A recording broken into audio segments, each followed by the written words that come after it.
ఇప్పుడు చూశాను, ఇక్కడే పశువులు ఇంటి దగ్గరనే ఉన్నాయి, పేడ రోడ్డు మీద ఉంది.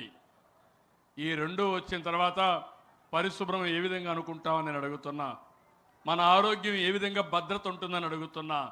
అందుకే నేను నారాయణ గారికి చెప్పాను, టౌన్లో మెయిన్ రోడ్స్ ఉంటాయి, అక్కడి నుంచి ఆ రోడ్లన్నీ కూడా ఆలోచించుకొని ఎన్ని పశువులు ఉన్నాయో ఒకసారి చూసుకొని పశువులకు ఒక హాస్టల్ పెడతాం.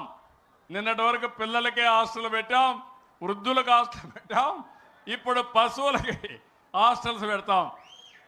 దానివల్ల అక్కడే మీ పశువులన్నీ అక్కడే ఉంటాయి, షెడ్లు కట్టిస్తాం. దానికి కావాల్సిన గడ్డి కానీ అవన్నీ కూడా తెప్పిస్తాం. మీ గొర్రెలు కూడా మీ ఇంటి దగ్గర కాకుండా మీ ఇంటి దగ్గరలోనే ఒక పార్క్ మారి కట్టి అందరికీ షెడ్లు పెట్టి అక్కడ మీ గొర్రెలు మేపుకోవడానికి పూర్తిగా సహకరిస్తా.